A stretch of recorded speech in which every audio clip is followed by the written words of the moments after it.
This is a rebound stroke. And this is a control stroke. With the rebound stroke, the wrist allows the stick to rebound naturally, accepting the force of the rebound. But with the control stroke, the wrist simply stays down and prevents the stick from bouncing back up to its original starting position. The control stroke is important in the progression of mastering total control of your drumming. In other words, making every movement you do intentional. Or you can think of it as not having anything you're doing unintentionally detract from what your goal is. If you're not super familiar with the mechanics of the rebound stroke, I encourage you to check out my video on the rebound stroke, linked in the description below. So this concept I will be talking about is building on the idea that dynamics are determined by stick height. So you want to have control of all the dynamic ranges, especially the quiet end of the spectrum.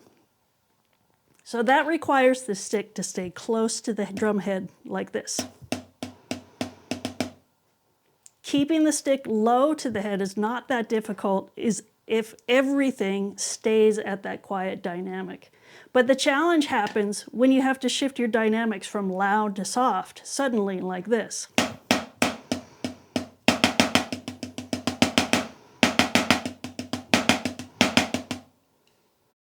Notice when I'm shifting from loud to soft, I'm not doing this. I'm not rebounding, then resetting for the quiet. Instead, I'm doing a sudden shift.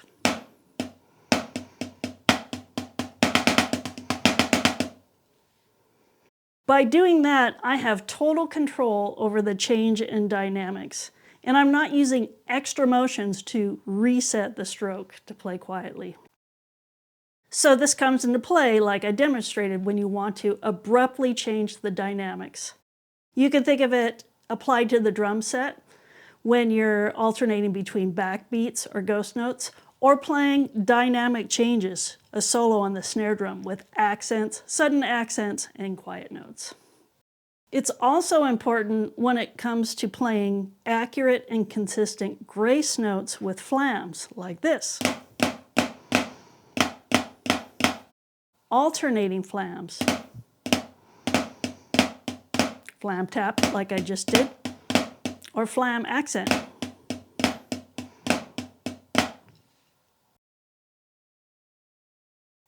So let's look at the best way to do this. First, notice that the way I'm doing this is not by choking or squeezing the stick. I'm not doing that. I'm basically blocking that stick from rebounding back up by using my wrist. I'm actually, if you were to look at it, the stick is actually being allowed to move a little bit in my hand to some degree. That's going to prevent any kind of pain or injury that's going to develop over time. It's also helpful to use this kind of open fulcrum. You see how my finger's hanging down? When you have an open fulcrum, as opposed to squeezing all the way around, you allow the stick a little bit of play in your hand. Whatever you do, you just absolutely do not want to keep any tension on the stick. Again, because of that force that you'll be absorbing can lead to pain and injury on your wrists. And you might even notice some pain there on the side of your index finger. Trust me, I've learned that from experience. So you want to take some time to work on this slowly so that you eventually can develop muscle memory to make it happen when you need it to. Try to come up with your own dynamic variations. Something like this. Let's play 4 loud strokes followed by suddenly quiet strokes like this.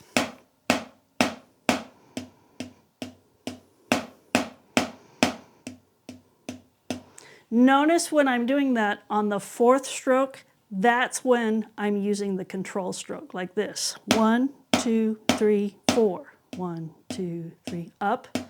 1, 2, 3, control. When I do the control stroke on that, I have immediate change in dynamics that can happen really fast. Try to work on changing the dynamics quicker by doing 2 of each. 1, 2, 1, 2, 1, 2. Or do one followed by the other. Practice not squeezing that stick. Allow the stick to bounce a little bit in your hand. I shouldn't say bounce, but move a little bit. Don't squeeze and absorb that force.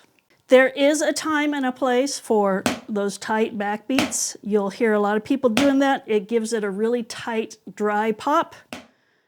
But do that if you want to. Don't do it out of a bad habit. Just know that too much of that over time, it's going to start hurting your wrists. So I hope you found this helpful and useful.